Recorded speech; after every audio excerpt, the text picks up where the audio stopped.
Hello and welcome to the Author's Mind. I am Shiloh Creed, and I am so thankful that you tuned in today. This is going to be an amazing conversation with Kern Carter. He is a former indie author who is now also traditionally published. He's with Penguin and Scholastic. He explores publishing, pop culture, and the author entrepreneur life. And he has sold around 15,000 books in the past year, all without being social media famous. He has built a community that actually shows up to read his books. Kern, thank you so much for being here with us today. Tell us a little bit about yourself and what you have coming up this year. Thank you. And that was a great intro. That shared a lot about who I am, so I appreciate it. I would add, I have a few more books coming out in the next maybe like 12 to 18 months. I have three books coming out, two novels, one nonfiction, which would be my first traditionally published nonfiction. And I'm actually really excited about, I'm doing some teaching. So I'm teaching part-time at a college, and I'm doing some online teaching through this organization called Narratively. And it's been so fulfilling. Like I'm so surprised at how much I actually like it. I'm enjoying it. I love everything except grading. You know what I mean? Like grading sucks, but everything besides that, the conversations, the just being able to share what I know and helping out other writers, it's been incredible. Wow, that's beautiful. That's the whole reason that the author's mind exists, is to help other authors. So I get your heart there. It's wonderful to be able to give value that you have to someone else. It is incredible. And I think as authors, that's really what we're striving to do, even with our fiction books, is to offer people a place of escape, an education of sorts. That's really our heart behind writing. So I think you really slammed it there, that's part of what makes us feel successful as authors is when we connect. Absolutely. And connect on different levels, connect emotionally with our writing, connect intellectually sometimes with our writing, and then just connecting off the page and actually seeing readers or, as in I go into schools a lot and I'm blessed. I get to go, because I have that one middle grade book with Scholastic, I actually get to go speak to everyone from like seventh graders to like obviously adults my age, right? And I was at a school yesterday. I was at two schools yesterday. I spoke to a seventh and eighth graders, and then I spoke to grade 12s. And it was just the most beautiful thing to see how, I don't know, just the fact that these people are looking at me as someone who can help them, and taking my word as foundation and as bond. And I think that's just so powerful. It's also such a huge responsibility at the same time. You're right. It is. I have done a few school visits. I write the campground kids under C.R. Fulton, and I've done Zoom calls with these kids. I haven't done any live ones, but they are like the most fun. So Especially, excited. yeah, especially when you get to interact and they do questions. You never know what That, those questions are. yes, this It is is, true. it is so fun. You're taking a risk with the Q&A. You're taking a Yes, risk for sure. But it's all yes. fun. It's all Come fun. prepared. Um, but that is so cool that we get to really connect with readers. And I think kids, especially. I never planned on being a kids, like middle grade writer myself at all. I have like 20 books in that space now. And it just was never part of my plan. But what a blessing it is to get to connect. Getting letters from them, I think that's really, isn't that amazing? Amazing. And I'm kind of similar. I don't have 20 books, but I have the one and I'm writing a follow-up. I'm actually working on it right now. But I never planned that. That just wasn't my path. I was always into just like whatever the novels I was writing. But when this opportunity presented itself, I jumped on it, and it's been, yeah, it's the payoff, the ROI on that has Yeah. been far more than just selling books, which we've done, sold a whole bunch of books as well, but just being able to connect on those levels and inspire is just like there's nothing that beats that. No, there isn't. Can you tell us a little bit more about your journey to getting in with Penguin and Scholastic? Yeah, for sure. I mean, I started off indie, so I started off self-publishing my own books. And after I self-published my first two novels, I was like, all right, I don't want to self-publish anymore. I enjoyed the process, I'm not gonna lie. Like I had fun, but I realized for me personally, there was just a lot of restrictions that I just wasn't willing to take on for my entire career. So I want to be published. Plus, I just wanted the experience. So I kind of set out to get a literary agent, took that path. And long story short, my first published book was with an indie. in Canada, an indie named Cormorant, and they're fantastic, and I owe them so much because they were the first ones to like believe in me from a publishing perspective, a publisher perspective. They said your book is worth money, and that gave me so much confidence. And then my agent's like, all right, we got to get to the next one, like right away. Like we just signed the deal. He's like, all right, what's your next book? He also kind of hyped me up. The book that we signed to the indie with, there were two narrators. It was a young boy and a young girl. And he's like, you write female characters really well. It would be interesting to explore what a full book would be like from the perspective of a female character. And I'm like, maybe. I don't know. That was like, Wasn't feeling that well, I don't yet. know about that. But I trust my agent so much. Mm. I was like, all right, I'll think about it. And then I thought about the story I want to tell. There's like a part of my daughter's life that I wanted to share. It would be interesting to tell this story from that perspective. And then that became, and then there was Us, which became my first book with Penguin. They loved that story, and that made me excited because that Penguin was like a dream publisher for me. So I was really excited about that. And in the process of that, the process of me writing that book, Scholastic reached out to me. They emailed me and they're like, "Hey, would you want to write?" I guess they saw my writing somewhere, and they're like, "Would you want to write a children's book specifically for young boys?" And I'm like, "Oh, I don't really do children's books. Can I still write a novel? Like as long as I can still write a novel, I'm game for it." They're like, "Yeah, yeah, we want it for middle grade, right?" Because I didn't understand the children's world, right? So they're like, Yes. "No, like middle grade, you can still write a novel, just like understand your audience." I was like, "Oh, I could do that." So I did it, and it was Scholastic. I wasn't really gonna say no, and that's how we got here. They actually reached out to me, so it's been on since then. I have two more deals with Penguin, and I have another deal with Scholastic for a follow up to this book because the first book did really well. That is an amazing story. And I think the perseverance is important. We take our first steps and sometimes we feel like, well, that was it. I did it. But no, there's so much more in the future. And if you just keep going and you don't stop, you Hmm. keep pouring in your time and growing your skill, man, the sky is the limit. You said the right two things though. Keep going for sure, but then also build your skill up. I think it's really important for authors to not skip that part. Understanding the craft, being good at writing actually matters. But I think it matters more today than it ever has. And because the market is so saturated and there are so many books coming out and there's so many Mm-hmm. people who want to be authors, and also not you're because of just the way media is constructed now, you're also competing against social media and YouTube and Netflix and Instagram. So you have to be great, to stand out. You really have to be able to tell a story. And yeah, of course there are other factors, community building, et cetera, et cetera. But it starts with the writing, it starts with the story.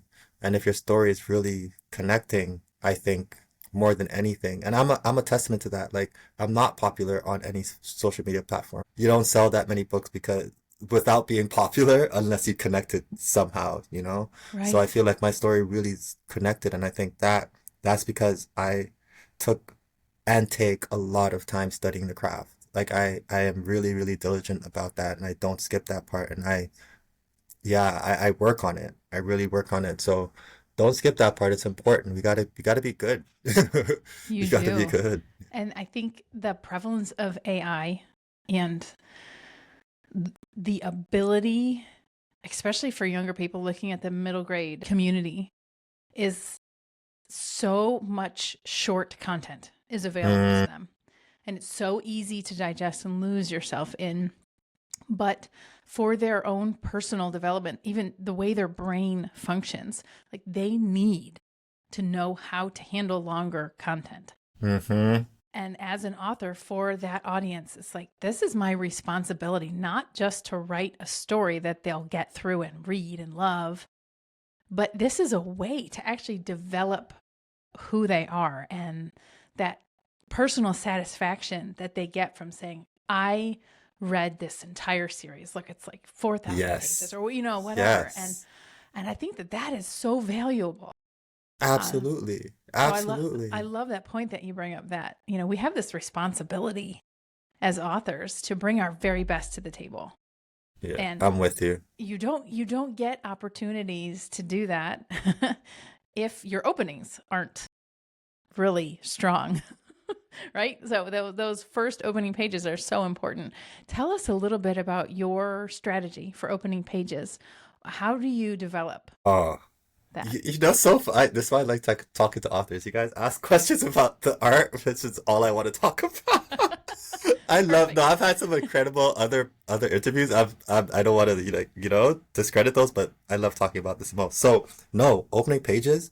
I I sit on those for so long. It's the last thing I do before I hand in my work to like send it to my agent, my publisher, or like when I was indie, like sending like actually publishing it. I Yes. make sure I sit on those first pages forever. So I will get through my entire novel, edit it however many times, go through the process. But I always go back, look at those first pages and say, what can I do to make sure my opening pages are killer? All of them. All of them. Because I take so much time with it. I'm thinking in my mind, I'm like, I need to earn the next page. I need to earn the right. And I think about it like this. I'm like, no one knows who I am. Zero. I don't care if I have a community now, etc. I'm like, no one knows who I am. If no one knows who I am, what is going to make them want to love this book? How are they going to get to page two? What am I going to do? So all my sequences, all my opening sequences are less like we're into something. Like something is happening. You know what I'm saying? One of my indie books, there was a car crash and the girl in the car crash becomes more beautiful instead of becoming scarred. So instant you're like, what? Like what's going on? You know what I'm saying? And Yeah. another one of my books, Boys and Girls Screaming, the main character's mother walks out on her when she's 5 years old, like literally leaves the house at 5 years old. It's the opening scene, and she leaves the house and leaves her by herself. She's there for 3 days by herself. Like I don't play around with that. I go in on the first pages because not to say you don't have time. Yes, there's to your point before, I think you need to make sure that we're the responsibility of training people, especially young people, but people in general now, because everyone's attention span is different. It But people in is. general now to just like take your time through stuff is important. But at the same time, like give them something. Give them a Yes. reason to keep going. You don't have to just like you don't have to test them and be like, oh, I'm gonna start the story off as boring as possible and let them get to page 20. Like, don't do that. Give them something. I was listening to um a podcast the other day with Brandon Sanderson and a bunch Hmm. of other science sci-fi writers, and he's like the thing that a lot of fantasy writers do is like they'll give you the prologue with all the action, and that's like they're like, okay, I've given you that. Give me a minute, I'll get back to action. So I'll give you 100 pages of world building, but I gave you some action at the prologue. So like chill, like give me a minute. So I know that's just like one little technique, but my point is, I think at every level, the reason I told that story is because at every level, authors are thinking about that. From the biggest authors in the world to where I am, I think it's really important that those opening pages are on point, and you should challenge those pages a million times over. I really resonate with the fact that you focus on your opening pages and you are where you are, right? Those opportunities came because somebody in Penguin, somebody in Scholastic read one of your openings and they said, this guy can write, Mm-hmm. right? And that is our job. That's what we have to do. We have to put our best foot forward there, Mm-hmm. creating those questions. They're not questions that you have written down with a question mark on the page, but creating questions in the reader's mind is so important. It's like top of the line. Can you think of any of those like questions that you've had in an opening that was your guarantee? Like I know people will have to keep going because they have to answer this question. Yes. So, and then there was us. That's my last novel with Penguin. The main character is a teenage girl, and she's been estranged from her abusive mother for 5 years. So the opening is she gets a text message from her mother for the first time in 5 years, and then the mom calls because she doesn't answer the text message. Calls. They have this like super short, awkward conversation. Then the main character hangs up, and then it's like, boom. That's it. That's what you get. So you're like, wait. Is she gonna talk to the mom? Is she not talking to the mom? And the whole story is about their relationship, right? Like that ends up being about the relationship between those two. So yeah, that one was I like that one. So many questions there. Why Yeah. aren't they together? Why haven't they Yep. there's a million questions built into what you did there. Absolutely phenomenal. And something else that I've really been growing myself this year in is writing relationships. because difficult relationships make excellent books. And difficult relationships are also extremely relatable. Everybody in my world has had a difficult relationship somewhere, right? And when you can get a reader to identify with your character, that's when you know that you have them for the full ride. Mhm. So what type, I know you write a lot of really difficult situations. You said you have an opening where a child is left at 5 years old, and I read that one, and I have to admit that I kept reading. What do you think is the most gripping relationship that you've written? Is it, the one you were just talking about with a mom and the daughter, or what do you think? I'll give two answers.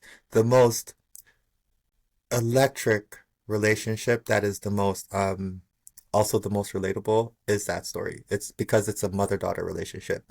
And if you could deal mother-daughter relationships, I think just generally in life, like in real life, that is the most complex relationship. It's a mother-daughter relationship. It's already a little bit of a cheat code. Like, so if that's the most complex relationship, if you can nail it now, if you can add something to it that feels not just relatable, but a little bit unfamiliar as well, I think now you're sucking the reader in, you're pulling the reader in a way that's just like they can't leave, like they're gripped, right? And I think the way I thought about it was, yes, this is a story where the mother was abusive, but what I did was not focus necessarily on the abuse. You know it's happening, you know it has happened, so it's a Yeah. core of the story, but there are not a lot of scenes with abuse. I think there's actually, if I'm not mistaken, I think there's one scene in the entire book with abuse. Like there's just one. But I decided instead to focus on Koi, the main character, is going on a forgiveness journey. And the whole book is like she's angry the entire book. And the entire book she's telling her mom why she's angry. And she's doing it through, like, her mom passes away. It's not a spoiler, but her mom passes away. And so Koi and her mom are having conversations in Koi's dreams, right? Mm. She's having lucid dreams, and they're having conversations in these lucid dreams about her past. And so that's how they get to forgiveness. And so for me, I I wanted a way to, yes, make the abuse is is what they're fighting about, but what they're what's really intriguing is are the conversations that they're having. How that relationship is actually a reflection of generational trauma that the mother is dealing with, because the grandmother is also part of the story as well, and you learn from the grandmother that how she was like. So I think I was able to grab the complexity of it, keep it so that it's not like, oh my goodness, this is like, it's so violent that people cannot connect with that part of it. But they could connect to the complexity, and the emotions that Koi was feeling towards her mom. And writing relationships is complicated. Like, it's Hmm. not as familiar as relationships are in our world. Writing them for some reason is not simple. You know what I mean? Like, it's actually not very easy. So you have to be a Yeah. little bit, you have to be good to be able to pull it off. So it took a while. And even with my editor, it took a little bit of maneuvering. Like, we changed a lot of scenes, a lot of scenes to get the relationship right and to make sure that it jumped off the page, and each character was able to shine individually, but then also we saw that friction together. So it's a lot. Oh, that is really an incredible insight too, is the willingness to alter your story to make it better. And there's always that fine line that an author walks to say, well, the changes that you're suggesting are valuable, or to say, yeah, but that's going to lead my story away from the voice that it has. And that is just, it is always like walking on a tightrope. Is you have to find the balance of accepting other people's opinions and thoughts and really keeping the heart of your story. I can't wait to read a full book of yours now. And when you're talking about that, really made me think of, what is Rebecca Yarros, Iron Flame? Is that her first Iron one? Flame, yeah. I read the opening to that, and that is exactly the same opening. Like you jump into that character's life with a difficult relationship with her mother. Her mother's forcing her into a situation that will most likely kill her. Has been a phenom book pretty much. So I think you've really grabbed a hold of something deep there, is that we all really do have a natural interest in those difficult parent-child relationships. So super valuable there, man. You also write a lot of dialogue with teenagers.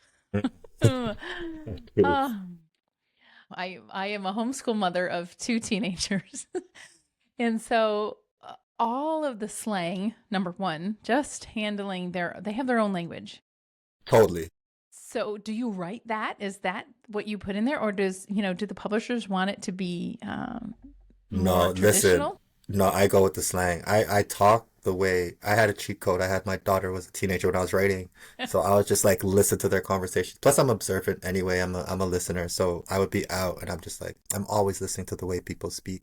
Dialogue is one of my strengths in writing, I realize. So I first of all I think I have a natural ability for it, a natural ear for it, but I also work on it and I'm writing how they speak. That the dialogue parts were never an issue with me when we're like with publishers and editors and stuff like that. Yeah, again, I want to be honest. So I did have a cheat code. Like my daughter was a teenager. You have two, you got two. But so my daughter was a teenager, but there is somewhat of a balance. Like I'm not speaking in complete teenage code.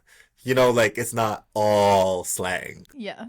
There has to be a little bit of like book talk. You know what I mean? Like book Yes. conversation, I mean. And they can Uh, communicate with us adults, so they can. they can speak normal English. They can. So there is that as well. So there is it's edited and stuff like that. But no, I try to get as close to the dialogue as possible. But actually, what's more important? I think about the references, like the cultural references that I can make. My stories are fiction, right? So I think about how I could what music is Koi listening to, the main character listening to. What food is she eating? Like what video game are they playing? Like I think about cultural references to make those connections as well, not just language. All the things that you're saying are so interesting to see from the outside because it's obvious why your books are successful. It's because you're making connection after connection with your reader. Like you understand who your reader is and then you connect with them over and over and over, which is an incredible skill for an author to have. That's what makes a successful author. So it's really neat to hear you just keep saying things like that. You just keep revealing more of why your books are successful. So thank you for everyone listening. Man, this is gold. So pay attention. So a lot of your books, they deal with hard subjects. You are not taking the easy road with the subject matter. And to be honest, a lot of especially the kids growing up now, they don't get an easy road in life. They didn't get to choose the perfect road to adulthood, which is a really interesting intersection of the subject matter that you choose to write. It's dark at its heart, but you have this hope. Like you just said, your theme for that book was reaching forgiveness. So how do you balance those dark and light factions of your books? I think about a couple of things. First, I set the emotional condition of my character, of my main character, and I play with that. So an emotional state of Koi, the character, and then there was us, the forgiveness book, is anger. So that's her emotional condition. Because I know that, I'm able to counteract that. So the father is not angry at all. He's a super happy character. There's the mom's boyfriend. He's like not super happy, but he's not like on the angry part. So the aunt that she's super positive. So I'm able to like understand that emotional condition and emotional state and set characters against that to make sure that there's balance. And the other thing I do is like all my books have hope. All my books, there's an underlying hope. So it's not necessarily coming out through every single page because like I said, there's anger and there's trauma and there are heavy subjects. But because I keep hope as not foundational emotion, but that like overseer emotion. Like this is at the end of the day, this is a hopeful book. I think subconsciously, and I really do mean this, like I feel like this. I feel like subconsciously it lightens everything, so that a reader can feel it. They don't read it on the page necessarily, but they feel it and they know that this book is ultimately hopeful. So those are the two things I really do. Like one is like very technical, and then the other's a little bit more on the other side of that.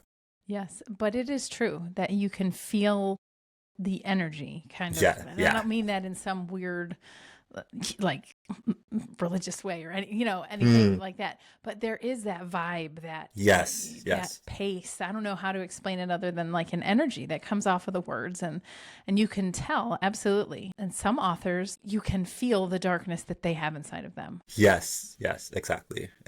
And I'm not a dark person, like so that's not going to be like inside my books, even though I'm dealing with difficult topics. Right.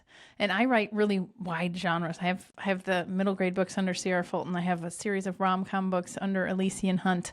I have my Christian sci-fi like thrillers. But it's interesting to see that those different voices come out. Like I'm the same person, but they're so distinct and so unique to themselves. It's been really fun to grow and to like, oh, I'm going to go do this. And it really has its own tone and theme and voice. So as you look forward to your next writing projects, is there like a passion project that you can't wait to get to? I'm writing my next book with Penguin is, so this is interesting because I'm not sure they even know this yet. But Spoiler. I was telling the grade 12 classes yesterday, I'm like, I feel sorry for them. But they already bought the book, so it's too late. But I'm messing. Penguin, I love you guys. Um, so my latest book is, I don't have an exact title for it yet. It is a psychological thriller in a way, but not really. So I really enjoy reading thrillers. You know, I was just reading The Summons by John Grisham the other day. Whatever. I like thrillers. My form of writing, if you ask me what my most natural style of writing is like deep, introspective, and I actually have to like fight that a little bit to make sure that I'm making stories accessible. So I found a way to like write in my natural state of just like deep introspection, but set against a thrilling plot line. And I was just like, yes, this is exactly how I want to write. Like from now on, I just want to write like this. So I sent in a first edit already, and it's written kind of in stream of consciousness for that kind of deep psychological stuff.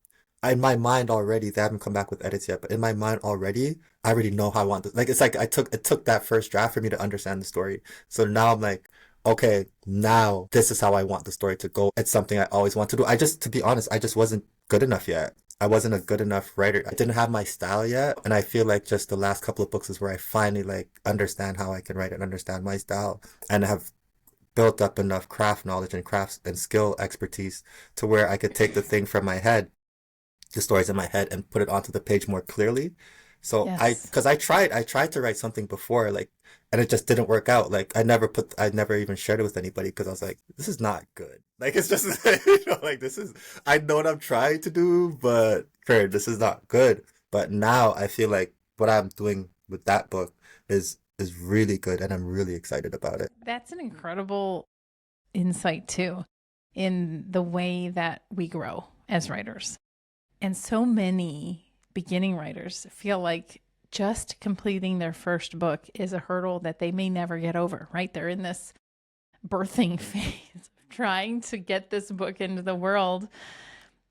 But the really beautiful part is books 5, 6, 7, 8. That's when you hit your stride. That's when Yes. man, it's there and it Oh my pours out of God. you. Thank you. Yeah. And it's been interesting for me because the last probably 5 books that I've written were contracted books that I had to write, and they had to be a certain thing, a certain way. And it was like my heart wasn't really in them. And so I'm at a place where book 43 that I'm writing right now is like I'm calling it a conspiracy theory thriller because it takes all of these conspiracy theories and throws them into one book. And I have to keep reminding myself, I love this. Like I'm at that point now where I've written so much and I kind of fatigued myself last year with writing 5 books that weren't really, I don't know, it just wasn't in my heart, but I had to do it. I was like, well, this is the work that I have to do. Sometimes writing is work. It's work. Yes. And That you is go to such a work good and you do insight. it. But what a blessing when it's pouring out of you because it's a passion also. And so I'm really at a point where I'm like plumbing up that passion, like reminding myself, this is my joy. This is what I love to do. Anyway, so side note, but No, I that's love just that. Thanks for part of, sharing that with me. yeah, part of the journey is growing and stretching. And like every time we grow, right, it hurts a little bit. You're stretching, you're going further than you thought you could. And it's so worth it, right? Definitely. So worth it. So how do you really put that emotion? Because you're capturing readers and carrying them into your story by making them really connect emotionally, are there certain words that you find more powerful, certain sentence types that you want to start out with, or is it really for you just more of the story itself? It's both. It's both for sure. I think there are word choices that you can make that will have a deeper impact on the reader than others. So I think it's also about word choice and being very specific with that. And it's different for every book, right? I think word choice more so than story, though. I think it's more in the delivery of things than in the actual story. We've probably exhausted every possible plot line minus like some small iterations here and there, right? Like we're at Yeah. that point of written history now. So it's more in the delivery. Like, how are you telling these? What word choices are you making? What 2% innovation or iteration are you making over here? What 10% iteration are you making over here? And those to me are little decisions compounded, throughout the entire book. So the delivery of things, the how, which goes back to what we said at the beginning, you have to know how to do that. Writing is very technical. Storytelling, and it's beautiful and it's instinct and it's it's flow and it's energy, but it's technical. You have to know. You have to know how to world build. You have to know how to build a proper character arc. You have to know how to form tension. Like, yes, again, some part of it is natural. I don't want to say that. Aware of how to do those things intentionally, then it takes your writing to a whole other level. If you're not just like gutting it out, like using just pure instinct, and you're actually like in control of those elements, it takes your writing to a whole other level. It gets you, to a space where you can actually get the story from your head to the page in a more concise way, and that becomes powerful. It is. And it reminds me of like figure skating for some reason. That's what's coming Mm, to my mind is that like I might be able to get in a pair of skates and cross the arena, right? Like I could get yeah. there. But it is not going to be the same as an Olympic figure skater who gets there with this enthralling story that she tells with her body, right? Oh, And that's a sitcom. I like that one. Yes, but that yes. really is the difference, right? And some of us are just trying to get like we got across the ice, we made it, but it's when you're comfortable enough on the ice that you can express emotion in it is that's when you're gripped, right? It's like I just cannot walk away from this. I'm stealing that analogy, by the way. I'm telling you right now, I am stealing that one. That's great. It is, and I think we've talked a lot on this show before about music and how our writing needs to be almost musical. You have that Yes. ebb and flow of a song and how it builds up into this crescendo and then it lets you down and then there's all these side notes. So how does music play into your writing? Do you listen to it while you're writing?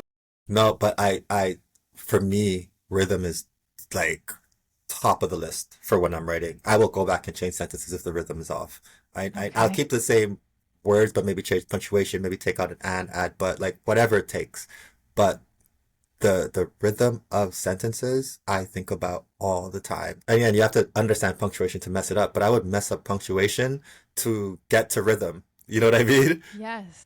Like I would be like, forget, I know this is incorrect grammar or punctuation, but the rhythm of it sounds so good. So I'm gonna write it like this because I It want the reader to read it like this. yes, it hits, right? It hits. It hits. I'm there with you. And there's a lot Mm, of times when I like especially when you're moving into like an action sequence, stuff has to change. The way the sentences are structured has to change. yes.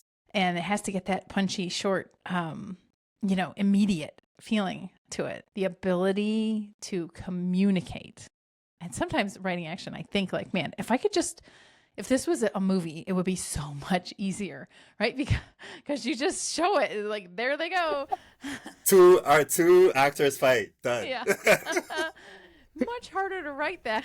Yeah, yeah, Way yeah. harder. But that's okay. That's what we do. That's And what we do. finding ways to express the reader what's happening is a skill. What Yes. do you have any tips or tricks for somebody who's writing their first novel and they're struggling with that rhythm or with that actual technical ability? Where would you go to learn? You keep mentioning how you love to learn. Yeah. Absolutely. I'm there with you. Where would you go to really increase your skills, or how did you do that as a writer? Well, read. First, read. Start with that. Like, I don't want to skip that part. Go read books and read books from like all different genres. Make sure, don't just get stuck to one genre. You'll learn so much. You'll learn so much about pace by reading thrillers. You'll learn so much about emotional relationships by reading literary fiction. You'll learn so much, like, just read across the board. Read. Study CC Lyra. She's a literary agent. She is fantastic. She gives courses that are fairly affordable, and they're like 3 4 day courses. So she goes in. She has another one coming up that I'm going to sign up for. I'm actually going to do that after I get off this call, because I just remembered that I'm going to sign up for it. And she goes into like interiority and how to connect with the character emotionally, or like it's just different all the time. Fantastic. If you're not in a position to pay for the stuff, because CC Lyra's stuff is paid for, go to YouTube. Honestly, like, start there. Go to YouTube and watch videos. Brandon Sanderson has a free series where he's telling you he's in a university class and Yes. like, I'm sorry, go watch the videos. He's Yes. giving you like plot, character arc. I've watched those videos. I watched one yesterday. I Yep. have I do the five same. books. Like, I love his yeah, university videos. I watched those. Like, and you have 42 books, and we're still watching those videos, right? Yeah. So it's, That's go to YouTube. YouTube is university. Go take that YouTube University course, watch as many videos as possible, and start getting up. There's another book called Writing Well by, I don't remember their first name, something Shrink, which is like a little bit more on the technical side with sentence structure and stuff. If you really want to get good at grammar, there's a book called Little Brown Handbook that is, again, super dull, super dry. It's the worst thing you're ever going to read. I spent a summer studying that book. Like, if you want to, we were talking about trying to be the best and trying to be great at what you do. I definitely think breaking rules is important, but you have to know the rules, and you have to know the rules really well. You know what I mean? Or yes. else you're just like you're kind of running blind a little bit. At this point in where we are societally, and media-wise, there's no excuse for you not to be able to learn. There's freeways, and I just told you, like, CC Lyra's in the like 300 range for courses, maybe less, maybe more, depending on the course.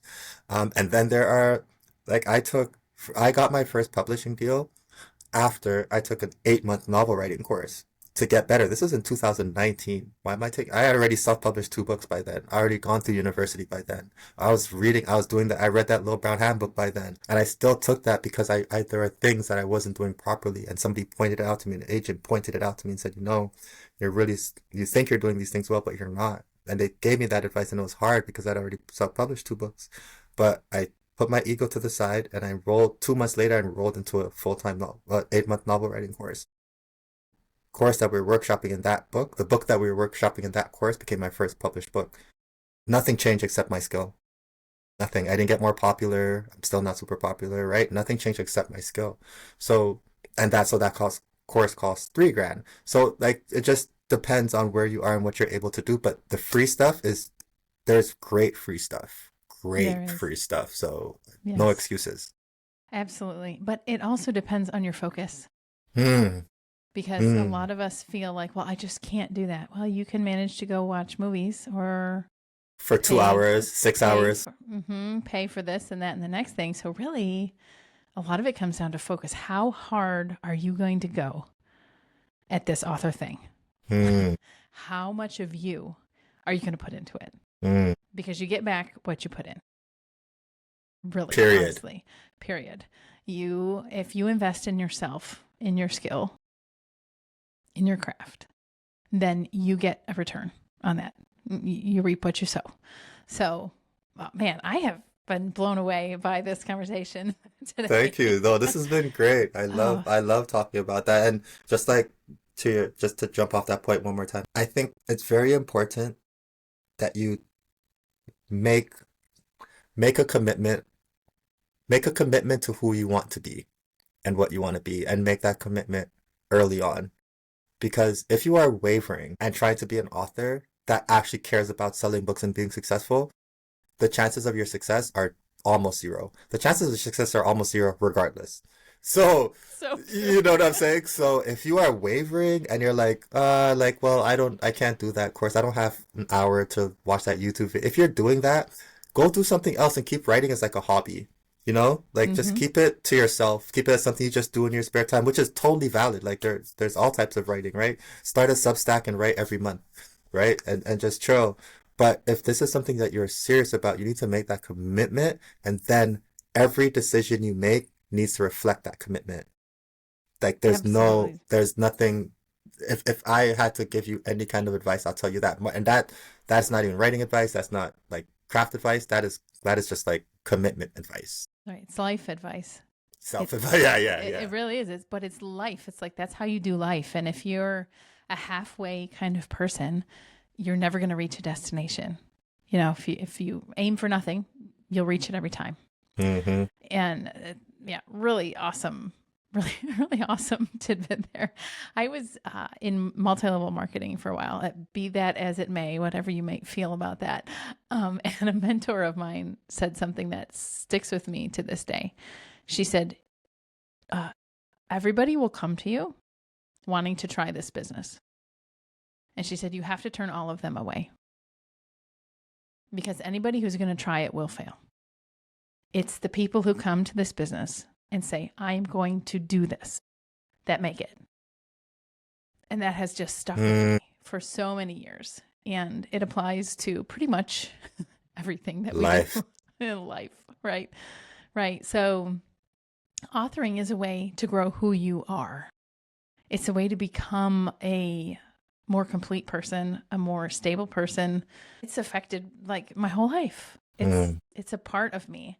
And I hope that for our listeners, they take away the excellence that you bring to the table, Kern, and the dedication, the focus, the intention that you have put into your career. I hope that everyone listening can literally see it through Thank your you. words. They can see that what you put in is what you get out. It has been an awesome episode. It's been fantastic. It's one of my favorite interviews, so I appreciate it. This has been Oh, wonderful. that's great. Now tell us how can we reach you? How can we connect with you? How can we get your books? Yeah, probably kerncarter.com, my website. Also, if you just Google Kern Carter, if you don't remember that, Kern Carter is what my name is on every platform. So that's my name on Instagram, and I have a Substack. So if you Google Kern Carter, you'll find my Substack as well. So Kern Carter everywhere is the easiest way. Perfect. And I'll have that in the description below so people can just click on it. I hope that you go read his books. His openings he's not joking. They will grab you. You will be sucked in. So be prepared to want to finish the book. This has been The Author's Mind. I'm so thankful that you are here today, listening, growing, committing yourself to this journey as an author. We will see you next time.